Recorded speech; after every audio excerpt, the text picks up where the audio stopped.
Okay. It's Saturday night, just coming out of Shabbos. And we're starting a new Masechet, a new tractate of the Talmud, Shabbos. It's fantastic. Who's in the house? Where are we tuning in from?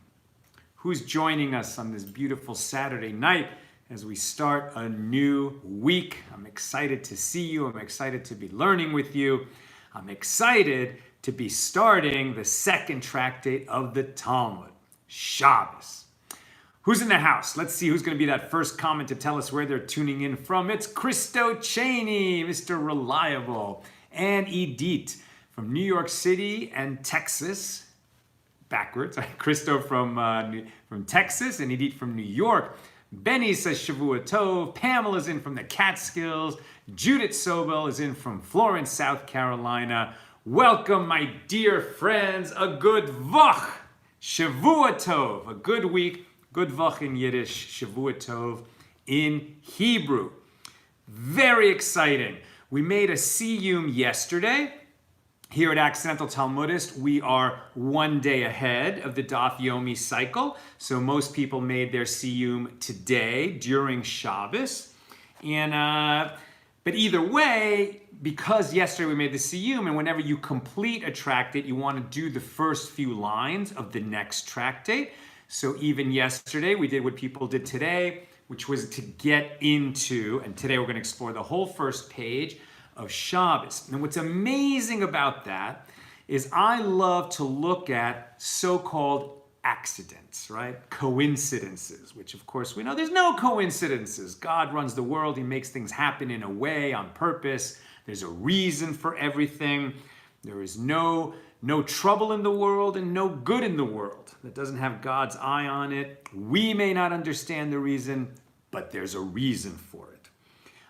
By the way, on our minds today, our thoughts and prayers, everyone who is suffering from COVID-19, the coronavirus sickness, and everybody who's afraid of it. There's a lot of fear. There's a lot of information, thank God.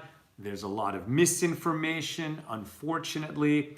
But people are ill around the world, and the whole world seems to be afraid. And so, my friends, please join me in praying.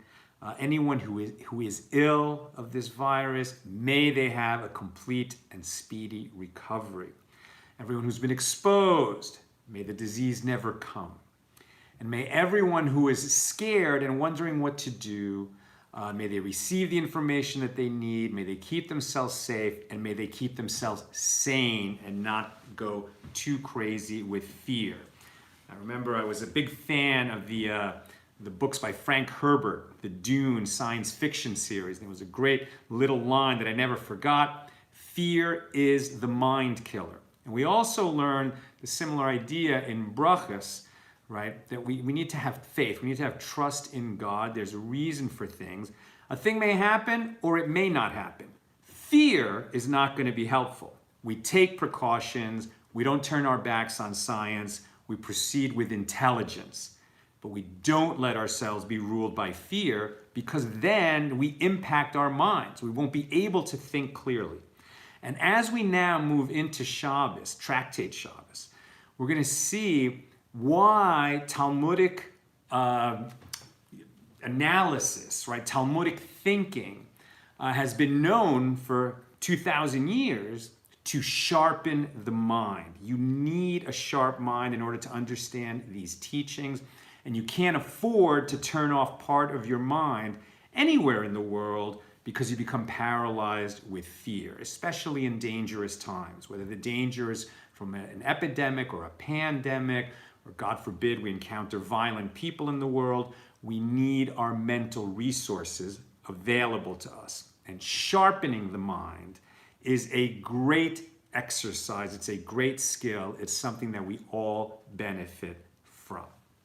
So, we ended brachas yesterday. We opened Shabbos, Masechet Shabbos, Tractate Shabbos on page 2.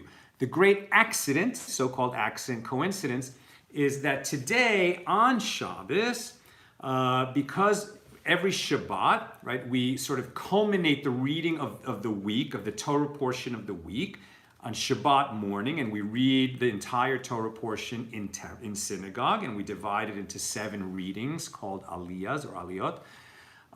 Then at Mincha, the afternoon prayer on Shabbat, we begin reading the new week, the coming week's Torah portion.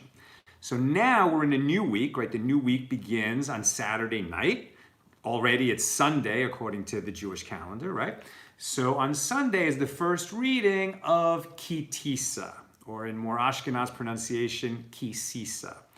This is a Torah portion infamous for containing the sin of the golden calf. We, the children of Israel, having so recently received the manifestation, the greatest moment in human history when God appeared to us personally and gave the 10 Commandments and the entire Torah. And you know, it was a little bit too much for the people to hear it, so they sent Moses to the top of the mountain to take dictation. And while he was up there, the people panicked and freaked out, and they would commit the sin of the golden calf. That is later in this Torah portion. Here at the very opening of the Torah portion, we have the commandment, not just the commandment in the 10 Commandments, but the commandment of how to observe Shabbos, right? So right away, right now, today, the Torah portion that we did today is V'shamaru, right? You shall guard the Sabbath. You shall keep the Sabbath, and what it means to do that. Now, we might have expected, let me just get that.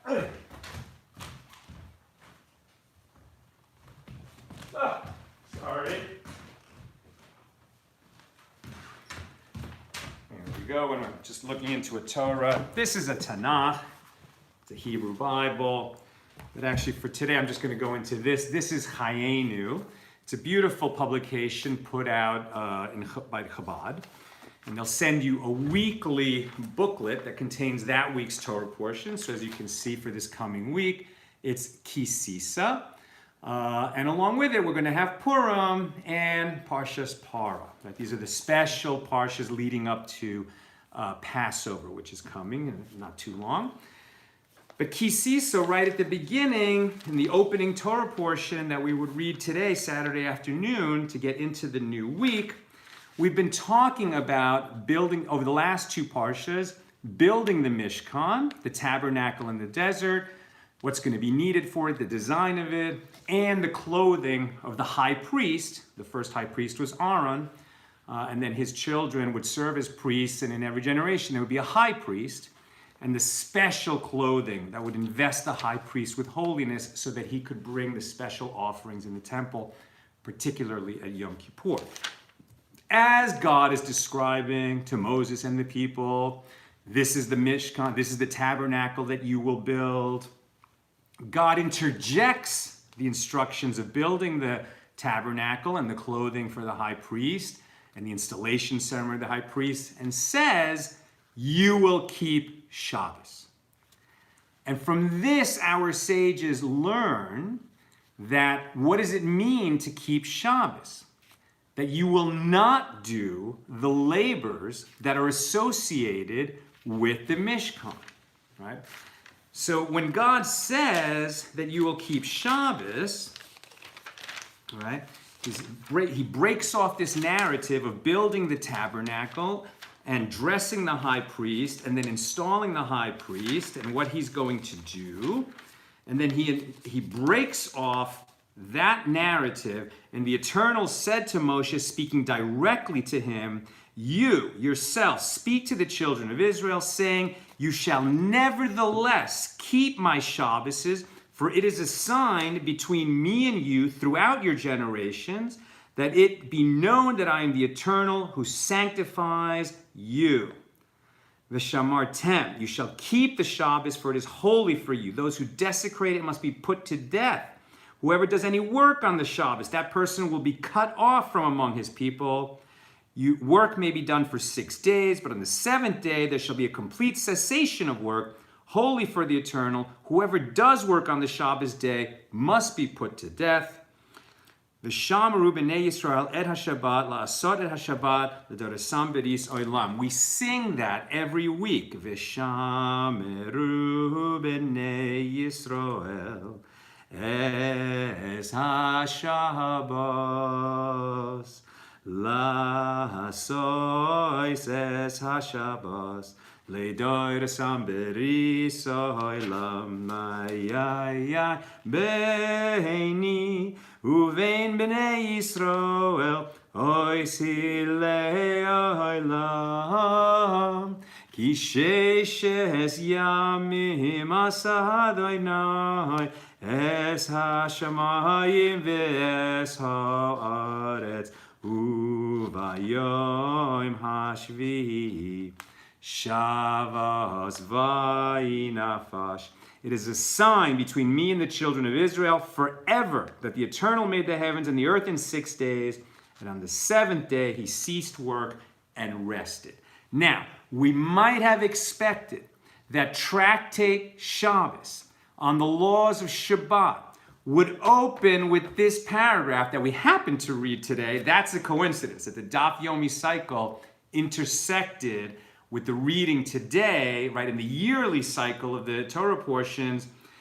But we might have expected that the Talmudic tractate, that in the Mishnah that opens it, would have opened with this paragraph explaining that God has commanded us to observe the Shabbat, and why we keep it, and what is the underlying philosophy of keeping it, and why it's important to rest, etc. But it doesn't. It opens with the 39th category of forbidden labor. Now, to understand this, you have to understand that for our sages, it says here in the Torah, you shall do no work, right? The context of the command, you shall keep my Shabbos and you shall do no work, is it happens in the Torah when God was instructing the children of Israel in the desert to build the tabernacle. And from this, our sages learn that what it means to cease work, to make a cessation of all work, is that you shall not engage in any of the kind of work that we did in the desert to create the tabernacle. And this becomes the basis for the definitions of work. Namely, our sages identify 39 different categories of work that were necessary to create, to manufacture, to produce the tabernacle in the desert. You can imagine all these different kinds of work. For instance, if an architect is going to make plans to build a house, he's going to have to write things down. So writing is one of the forbidden labors. You're going to need textiles, right? Cloth. The tabernacle is essentially a large tent. So you're going to need yards and yards and yards of material. How do you create material? You grow a fiber like cotton or flax. So planting seeds is a forbidden labor.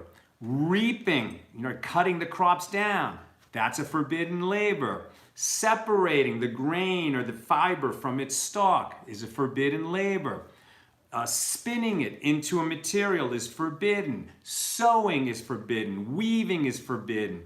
Cutting is forbidden. Then erecting, construction is forbidden. Demolishing an existing home so that you can replace it with a new home is a forbidden labor. There, demolishing is part of construction. So from all the labors necessary to build the tabernacle, our sages will derive the 39 categories of work. Planting cotton seeds is equivalent to planting trees. Planting of any kind comes in that category, even though planting cotton seeds is quite different from planting trees. There's also going to be assumptions made here at the outset that we understand that when we're talking about a forbidden labor, there has to be an intent to commit the labor. You might commit one of the forbidden labors, but that's not what you intended to do. The classic example is that you just move a chair across your dirt yard, right? You wanted to move the chair within your home from one place to another. It has a dirt floor, and you're just moving the chair from one side of the room to the other. That's permitted. But if you drag the chair and it creates a furrow in the dirt floor, so then creating a furrow is like farming. It's related to creating the crops that you would need to make the textiles, to make the tabernacle. You can't go out and do farm labor on Shabbat. you didn't intend to create a furrow in the floor, was that a forbidden labor? We'll get to that later in this tractate. Right now, I'm just introducing you to some of the issues. The main idea that I'm trying to communicate here is our sages could have sort of started at the macro level. Okay, we keep Shabbat because God instructed us to keep Shabbat. How do we know we're keeping Shabbat? Because there's 39 labors. Where do we get the 39 labors? Because these were the things that were in the Torah, that were being described to us for building the tabernacle at the time that God gave us the Shabbat commandment in detail.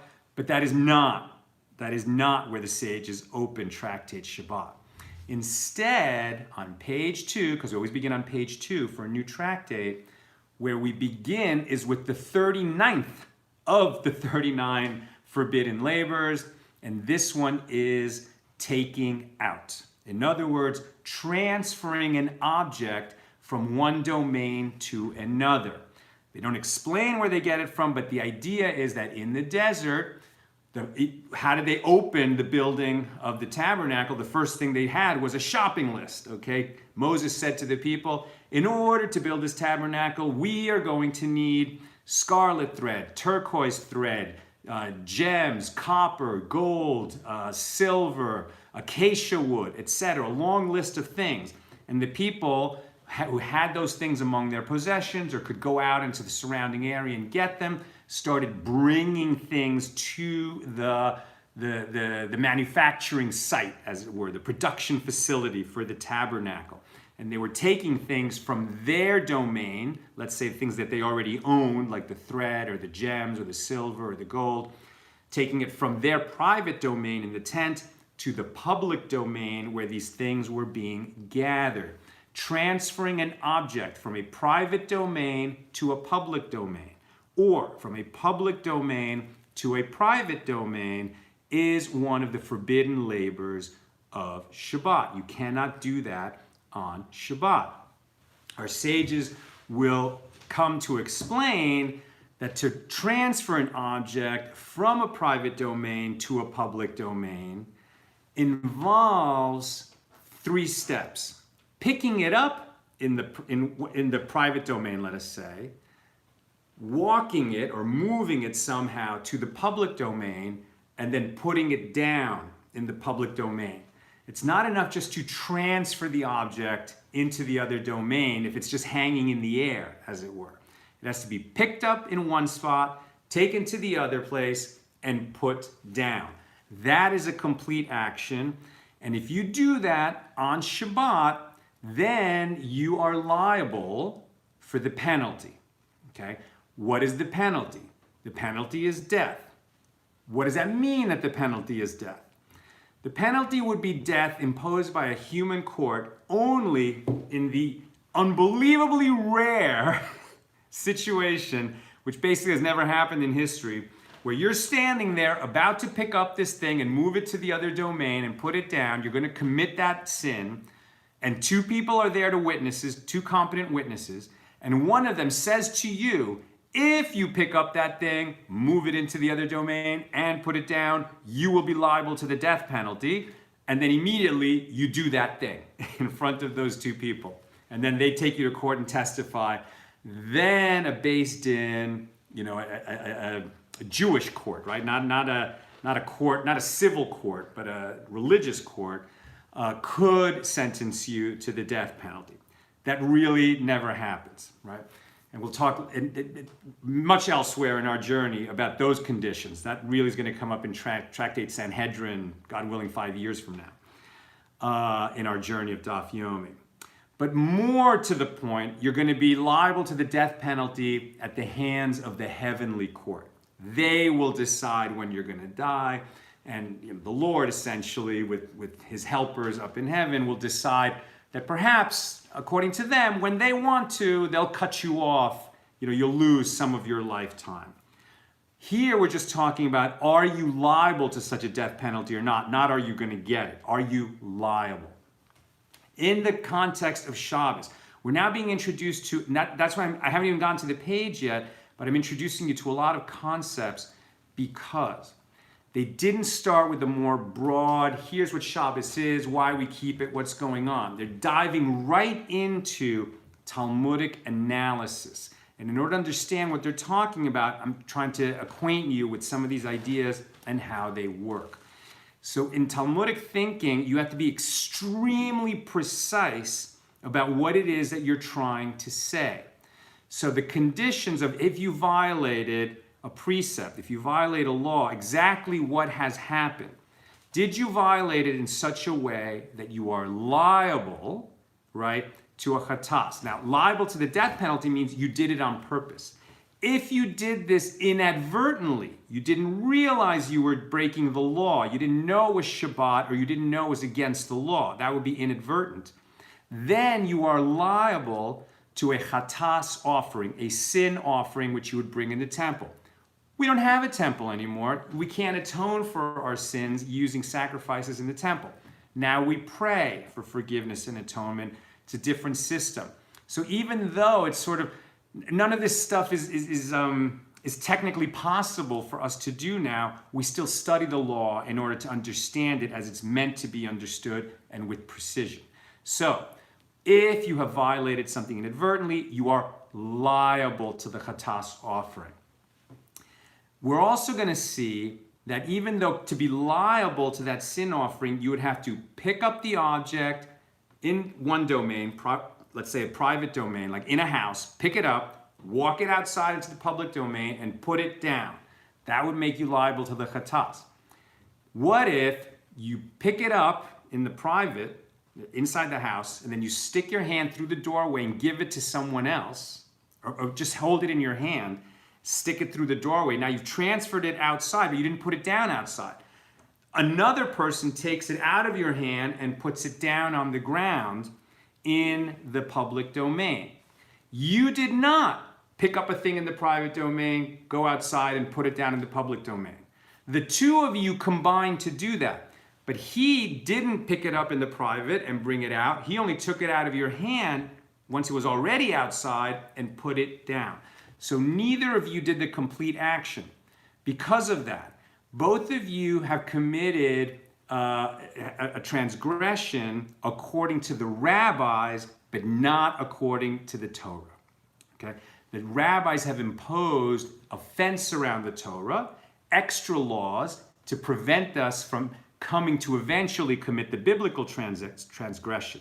So if we've done that, if we have violated the rabbinic prohibition, so we are exempt from the chatas, exempt from the sin offering, but we did something that is prohibited. So in the context of the Talmud, and particularly here in Tractate Shabbos, liable means that we violated the biblical prohibition. Exempt means we violated a rabbinic prohibition. We're exempt from bringing a sin offering, but we still did something prohibited. And permitted, third category of like, did you violate a law or not? Permitted means you didn't violate a biblical or a rabbinic prohibition. You did a thing that is permitted. All right, that's just to get a basic understanding of where we are, what we're holding, and what we're trying to do here. I will, of course, be explaining these things as we go along the way, but now you're getting a taste of Talmudic reasoning. Here on page 2, we open with understanding the 39th category of forbidden labors transferring from one domain to another. And then Shabbos opens, Tractate Shabbos opens with the explanation that we're going to look at 2 cases that are in reality 4. And then, in fact, there's going to be 2 sets of 2 cases that are in reality 4. What is the situation? There is a homeowner standing in his house, and there is a poor man standing outside the house. Okay? So this is the situation where, let's say, the guy inside the house, the poor man comes and says, "I'm hungry," and the rich man, the homeowner, is going to give him an object, like a piece of food. Now, really, what he should do is say, "Come on in and eat."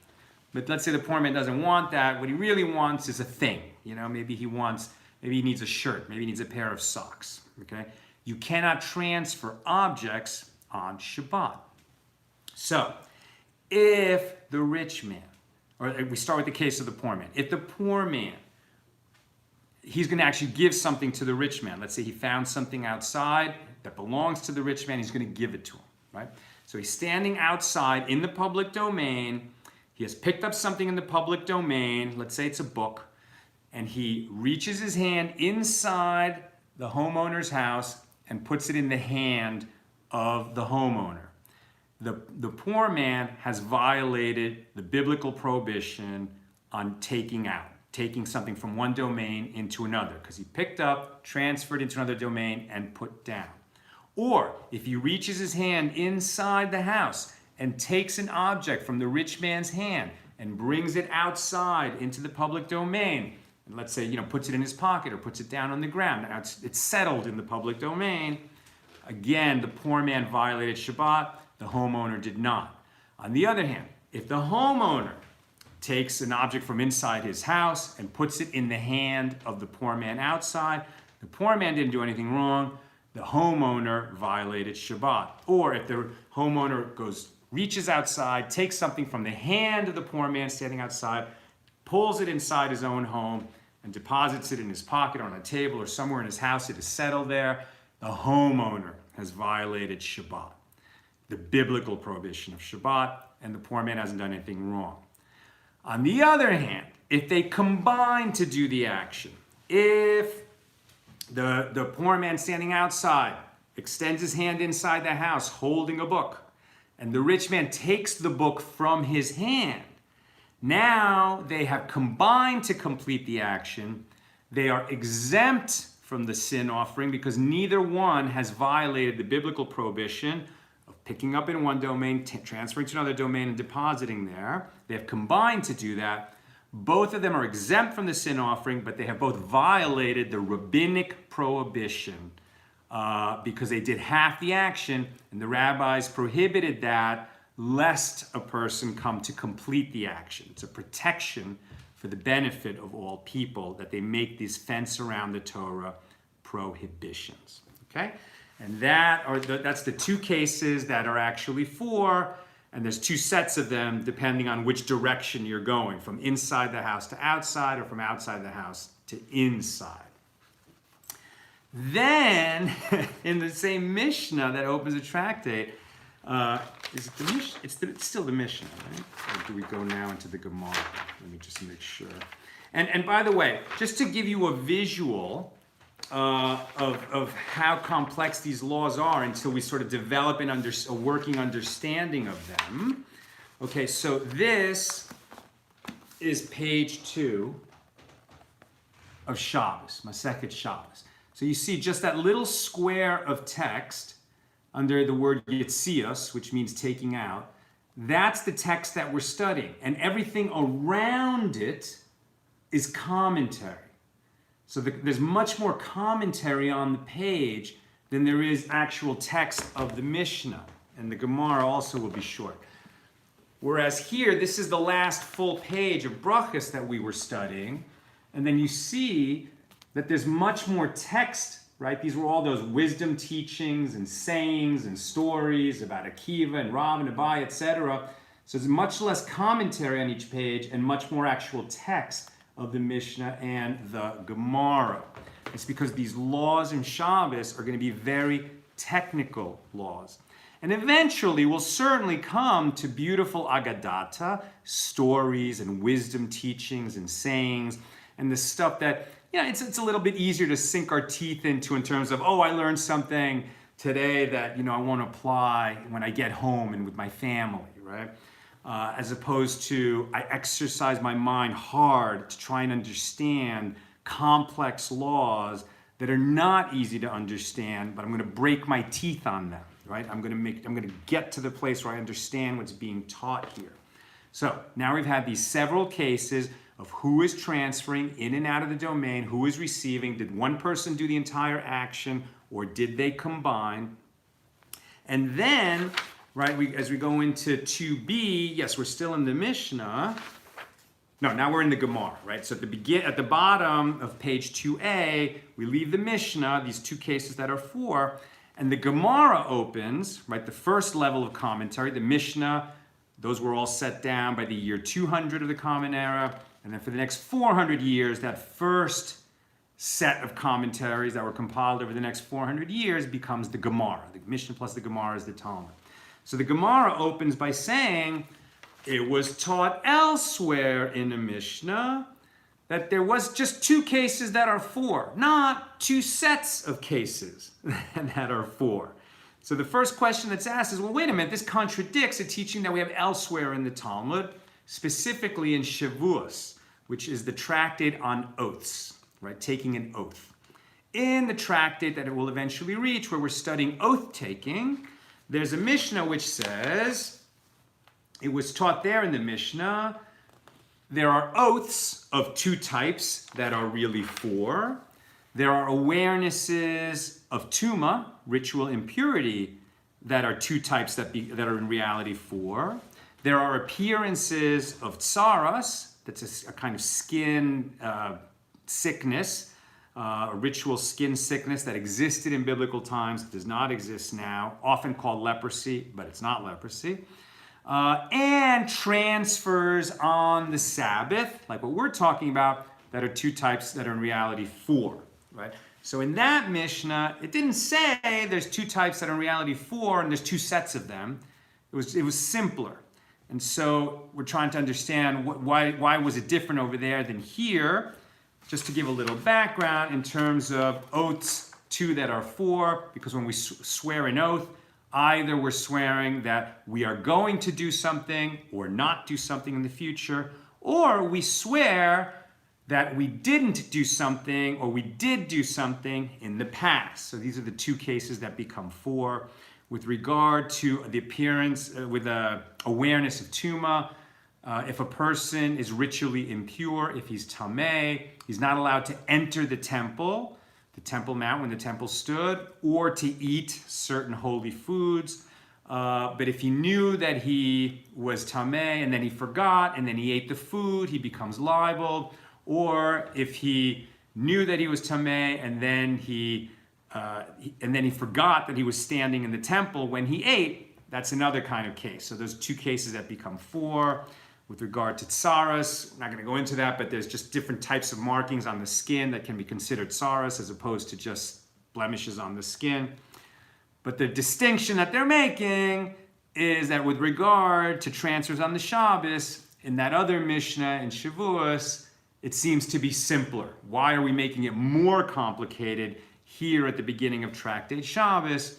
And the answer that the Gemara gives, this one really is straightforward and simple, is that in Shavuos, we were just mentioning transfers on Shabbos in passing, which can generally be said to have two that are four, even though in fact it's more like four that become eight, because over there, we're just getting the idea that two can become four, but over here, we're studying the laws of Shabbat in detail. And that is a truth, my friends. We are going to be studying the laws of Shabbat in detail. So, as we leave page 2, our takeaway is why? Why did they start with the 39th of the forbidden labors in such a complicated, hard to understand law of when is someone liable to the sin offering, on the case of where the one outside reaches in and takes, or the one inside extends his hand out and gives, or the one on the inside extends his hand outside and is given and pulls back in, or the one on the outside reaches inside and is taken from, right? Did they combine to produce the biblically forbidden labor, or did one person do it entirely himself? Why? Why are we starting our studies of the laws of Shabbat in such a complicated place? And I think it must be that our sages are signaling to us that this is what Torah scholars do. This is what sages do. We're not going to be afraid of complexity. But when we dive deep into these weeds, right, when we get this deep and understand, these very carefully drawn distinctions, we're going to realize that every law in the Torah, every word used to describe those laws, is a window through which we can pass and uncover enormous complexity and depth. But as we'll find, every time we take one of these journeys into complexity, into depth, what we're going to find there at the root of all these laws, right, is God's will. God didn't make it this complicated in the Torah. God left it for us to figure that out. But when we spend our time together, and you have to do this together, unearthing the meaning of these laws, then we're filling our time with the question, what is God's will for us in every area of our lives? And the deeper that we dig, the more reward we will find. This is, there's this word pilpul, which means sort of turning over these issues in and out to find the absolute distinctions within them. Some people who sort of turn their back on Jewish religiosity use that word pilpul to make fun of the people who are digging into the Talmud to understand these questions. Like, the classic way to make fun of that is to say how many angels can dance on the head of a pin. It's a nonsense question because it will never come up, right?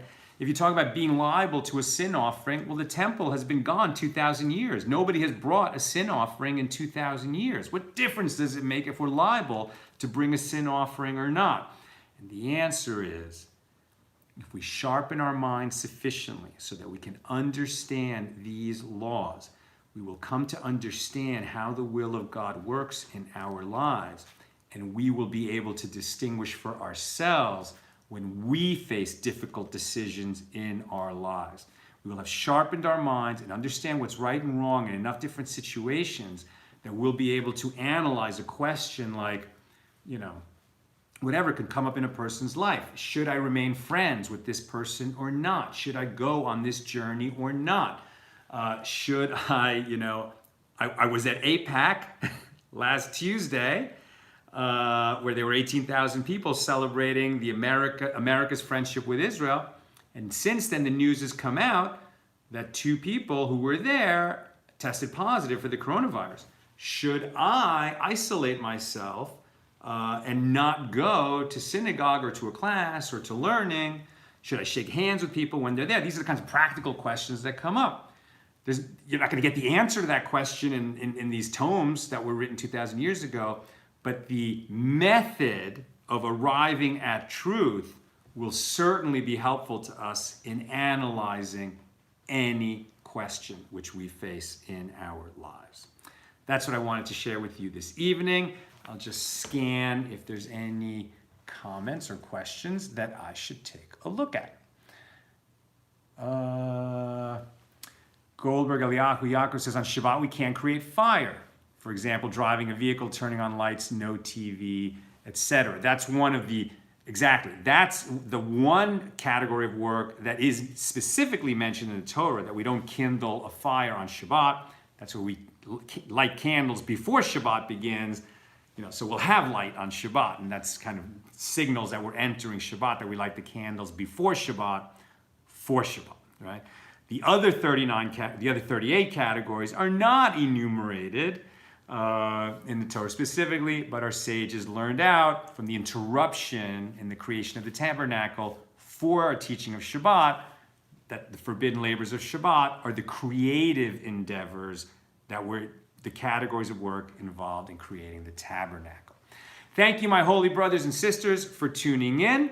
I'm sending you big love from LA. May we all stay healthy. Pray for all our brothers and sisters around the world who are sick. May they have a speedy and complete recovery.